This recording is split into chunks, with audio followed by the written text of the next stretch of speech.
मेरे चैत्रवान छात्रों, मैं फिर नया वीडियो लेकर आपके सामने उपस्थित हूँ।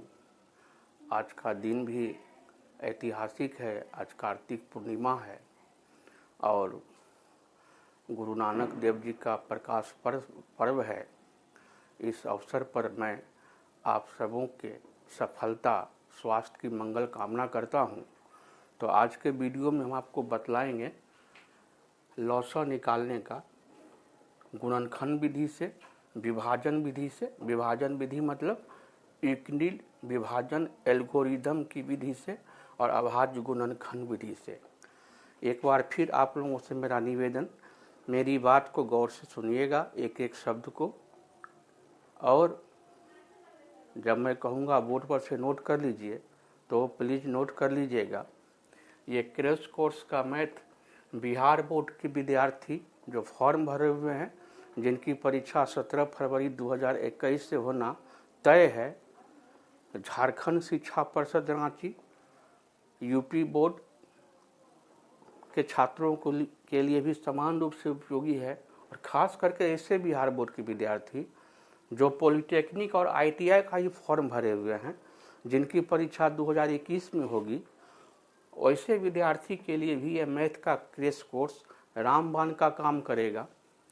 और ऐसा विद्यार्थी जो आगे की कक्षा में इंटरमीडिएट में साइंस लेकर के पढ़ेंगे और इंजीनियरिंग की तैयारी करेंगे, जेईई मेंस को एडवांस का, तो उनके लिए ये प्री फाउंडेशन कोर्स के रूप में फ़ायदा करेगा। ये नींव है, नींव मजबूत रहेगा तो इमारत बुलंद बनेगा। ताजमहल इसलिए अभी तक यथावत खड़ा है क्योंकि ताजमहल का नींव बहुत मजबूत और बहुत अंदर तक है, बहुत डेप्थ तक है। तो ये क्रैश कोर्स को गौर से आप हमारी बात को सुनिएगा और बोर्ड पर से आवश्यक बात को नोट कीजिएगा। बहुत सारे चीज़ में आपको फ़ायदा पहुंचाएगा। तो हम चलते हैं विषय पे।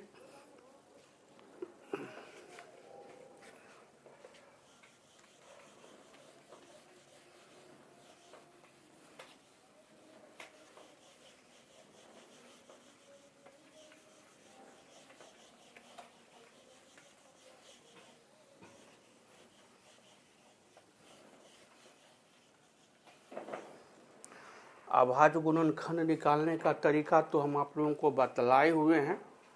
तो हम आपको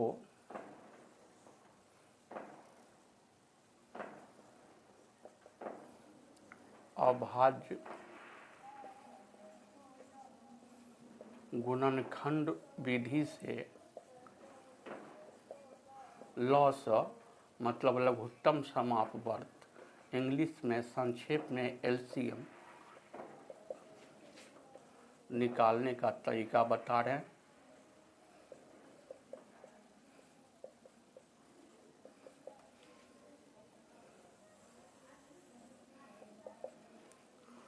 मान लीजिए हमको 12, 15, 21 का लॉसा निकालना है एज फॉर एग्जाम्पल।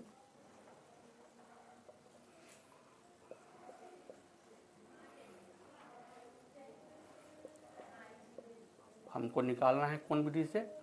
अभाज्य गुणनखंड विधि से। अभाज्य गुणनखंड विधि से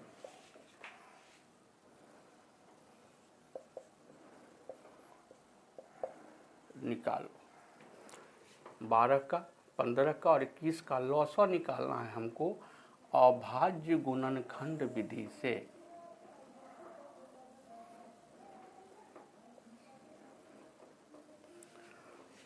तो हम क्या करेंगे?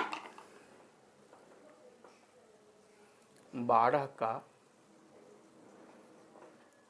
अभाज्य गुणनखंड निकालेंगे।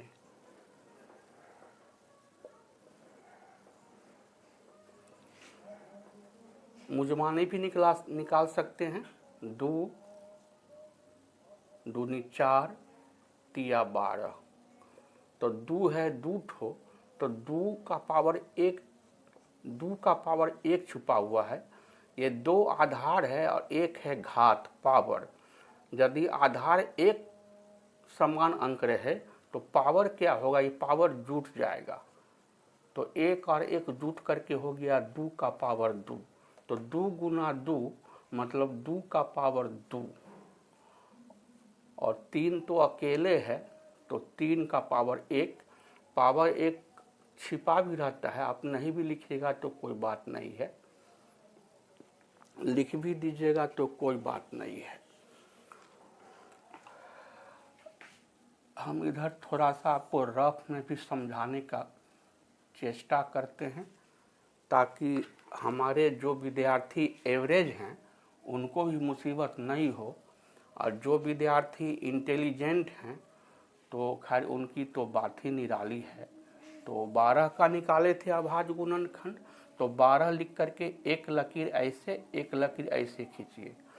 अभाज्य संख्या शुरू होता है 2 से, तो 2 से हम भागा लगाए, 2 छक 12, 6 बार खा गया, फिर 2 से भागा खा जाएगा, 2 तिया 6, भागा देते देते हमको जब मिल जाएगा अभाज्य संख्या तो वहाँ पर हम रुक जाएंगे।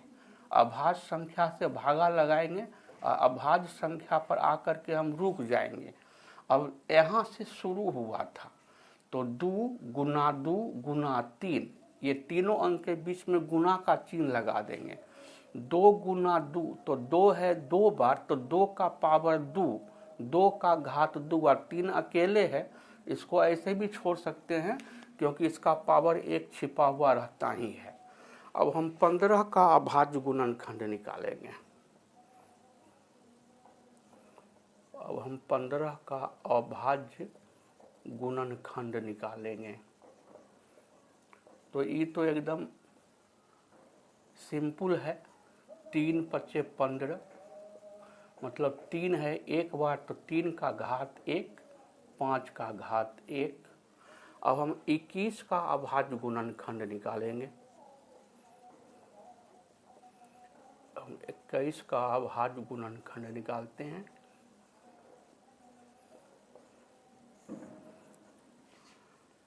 तो ये भी इजी है, 3 गुना 7, तो 3 है एक बार और 7 भी है एक बार।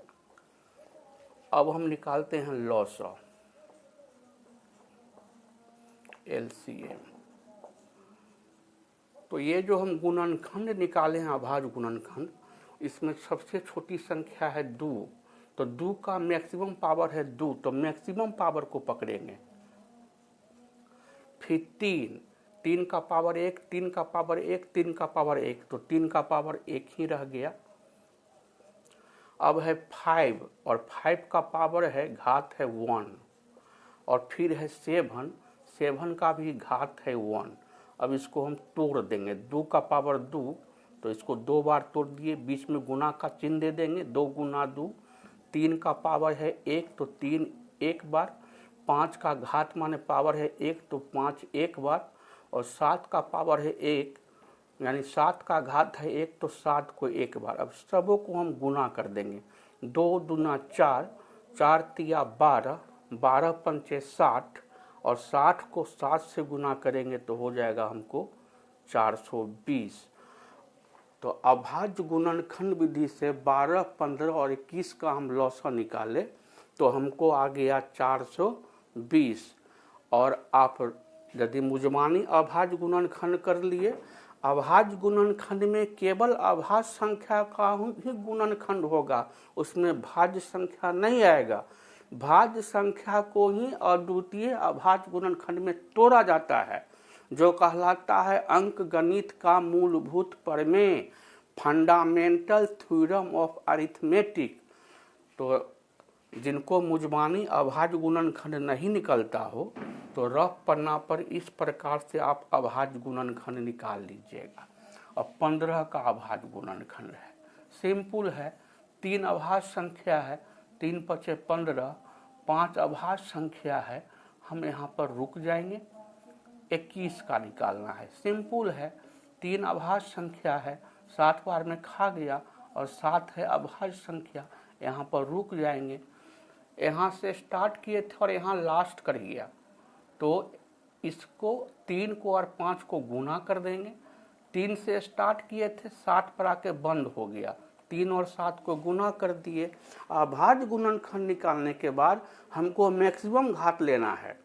तो 2 का मैक्सिमम घात है 2, 3 का मैक्सिमम घात है 1, 5 का मैक्सिमम घात है 1 और 7 का मैक्सिमम घात है 1। तो 2 का पावर 2 है, 2 का घात 2, इसको 2 बार तोड़े, बीच में गुना का चिन्ह लगाएंगे।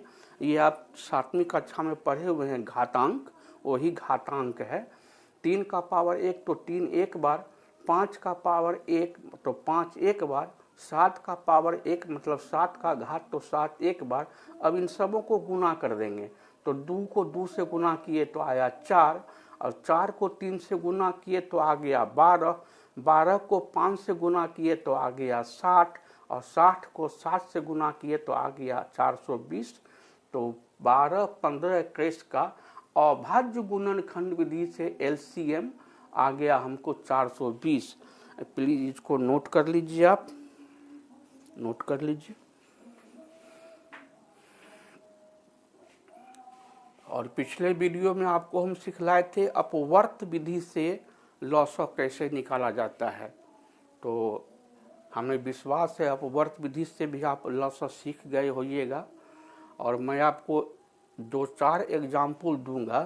तो आपके पास 2 पाठ्य पुस्तक है एनसीईआरटी का या बीटीसी का, तो उसमें और भी प्रश्न दिया हुआ है, तो आप प्लीज उसको भी बना लीजिएगा। ये केवल इशारा है, सहारा आपको किताब का भी लेना पड़ेगा। हमेशा एक बात को माइंड में रखिएगा, समय कम बचा हुआ है, समय का प्लीज दुरुपयोग नहीं कीजिएगा। कम से कम 8 घंटा सेल्फ स्टडी जरूर कीजिएगा। तो अब हम इसको मिटाते हैं, आप लोग नोट कर लिए होइएगा।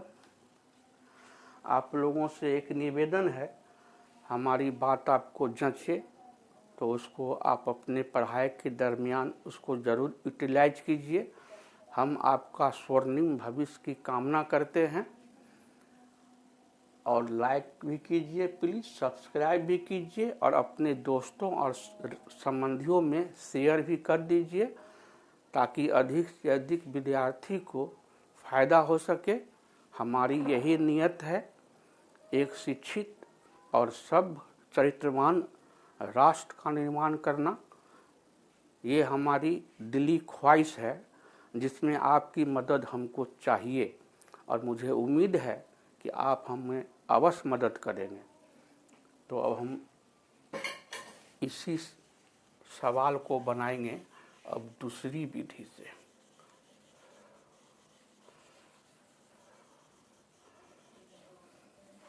निकालेंगे तो एलसीएम ही, केवल तरीका बदल जाएगा, केवल तरीका बदल जाएगा, केवल तरीका बदल जाएगा।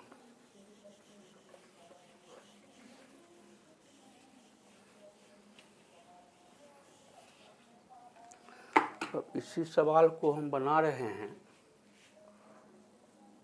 एक अलग विधि से।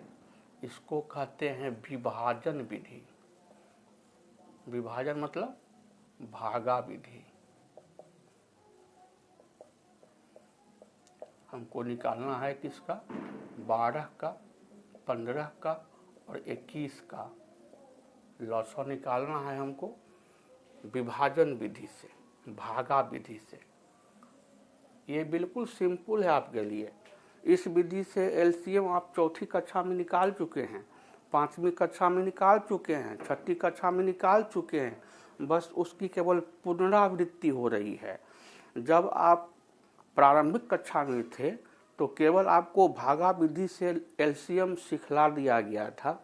आप इस बात से अनभिज्ञ थे कि इस नियम को देने वाले गणितज्ञ कौन थे। तो इस नियम को देने वाले गणितज्ञ थे यूक्लिड।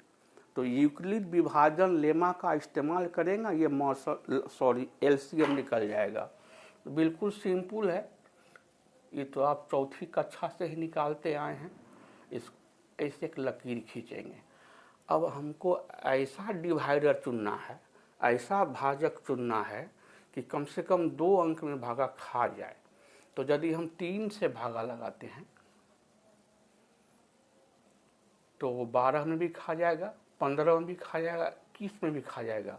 तो 12 में 3 से भागा लगाए तो 3 चौक 12, 15 में 3 से भागा लगाए 3 पचे 15 और 21 में भागा लगाए 3 सत्ते 21। अब यदि हम डिवाइडर में 2 रखते हैं तो 4 में तो पूरा पूरा भागा खा जाएगा 2 से, लेकिन 5 और 7 में खाएगा नहीं।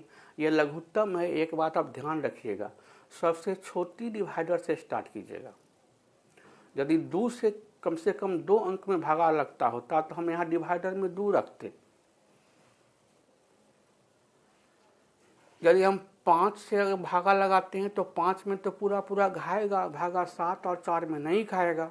यदि हम 7 रखते हैं डिवाइडर में तो 7 में तो खा जाएगा पूरा पूरा भागा, 4 और 5 में नहीं खाएगा।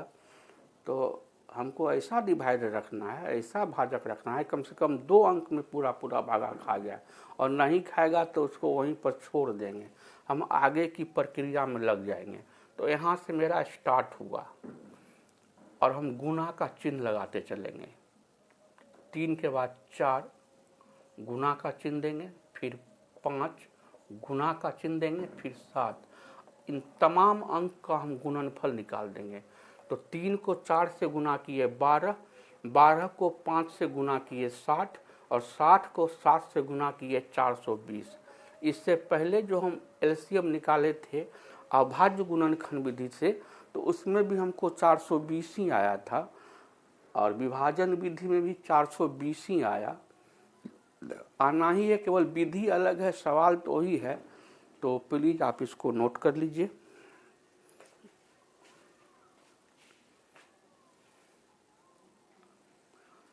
एक बार फिर मैं अपने तमाम व्यूअर का तहे दिल से स्वागत करता हूं।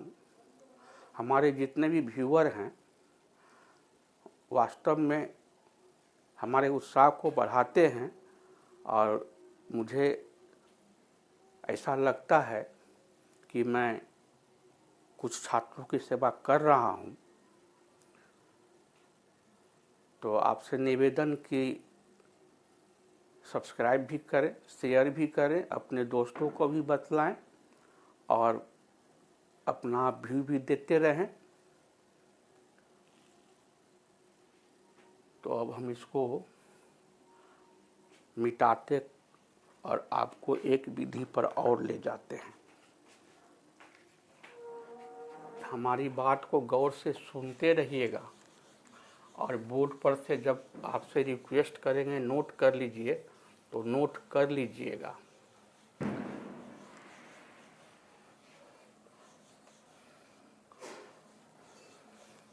हमारे कोचिंग का नाम ही है स्टूडेंट्स फ्रेंड्स कोचिंग सेंटर।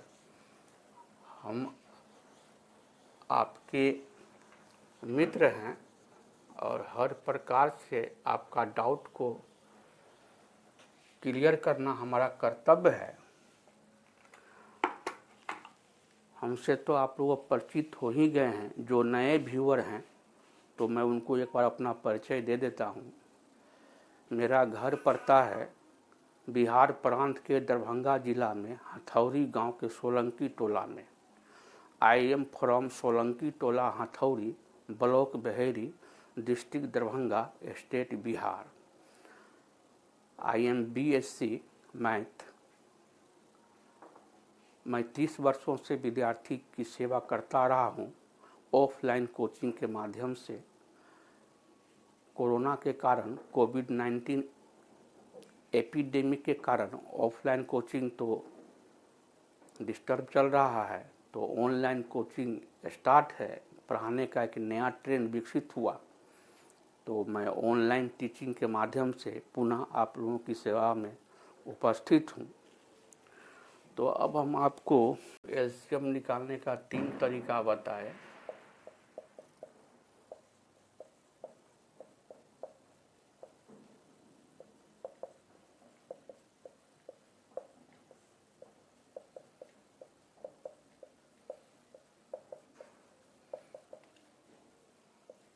हम पिछला वीडियो में बताए थे आपको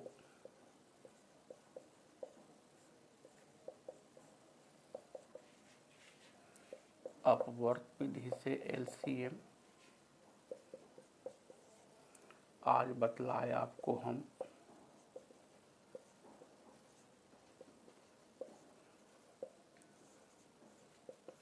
अभाज्य गुणनखंड विधि से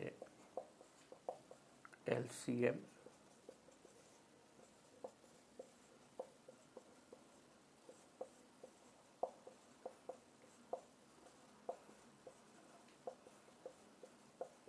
भागा विधि से एलसीएम। तो हम केवल आपको एक एक एग्जाम्पल दिए हैं, क्रैश कोर्स है और बहुत बात बतलाना है। इसके बाद हमको अलजेब्रा में जाना है, मेंसुरेशन है, ज्योमेट्री है, उसमें थ्योरम और डिडक्शन है, कंस्ट्रक्शन है। अलजेब्रा में भी एक घातीय समीकरण है, द्विघातीय समीकरण है, ग्राफ है। इसके बाद प्रोबेबिलिटी और स्टैटिस्टिक्स है, मतलब प्रायिकता और सांख्यिकी है। थोड़ी समय की नज़ाकत है, तो आपसे एक रिक्वेस्ट है, आपके पास में जो सरकारी पुस्तक आपके पास में है बीटीसी बिहार टेक्स्ट बुक, उसका टोटल सवाल जो है वो VBI है। तो हम आपको एक दो सवाल यहाँ बतलाएंगे और आपसे निवेदन कि आप पाठ्य पुस्तक को निकाल करके बाकी सवाल को प्लीज़ हल कर लीजिएगा। हम आपको कुछ दिन के बाद 10 मॉडल सेट देंगे। 10 मॉडल सेट ऑब्जेक्टिव का अलग रहेगा। जैसा कि आप जानते हैं, ऑब्जेक्टिव 60 नंबर का रहेगा, जिसमें 50 अंक 60 क्वेश्चन रहेगा, 50 नंबर का। आप 60 प्रश्न में से किसी 50 का जवाब देने के लिए स्वतंत्र रहिएगा। तो 10 सेट देंगे आपको ऑब्जेक्टिव। इसके बाद हम 2 सेट देंगे जिसमें केवल फार्मूला रहेगा, और 10 सेट देंगे जिसके अंदर आपको ग्राफ रहेगा, थ्योरम रहेगा, मेंसुरेशन रहेगा और तमाम सब्जेक्टिव रहेगा। तो एलसीएम आपका लघुत्तम समापवर्त, लोएस्ट कॉमन मल्टीपुल, ये 3 तरीका से निकालने की विधि है। आप इसको समझ गए होइएगा। उम्मीद है आपको अच्छा लगा होगा। आप एलसीएम निकालने का तरीका से अब बिल्कुल ही अवगत हो चुके होंगे। तो प्लीज़ सब्सक्राइब कीजिएगा, लाइक कीजिएगा और शेयर कीजिएगा। एक बार फिर मैं उसी बात को दोहरा रहा हूँ, hard labour does not go unrewarded, there is no substitute of hard work, do hard labour, do not waste your time, love your study, self study is the best study. आप सबों को बहुत बहुत आशीर्वाद। धन्यवाद।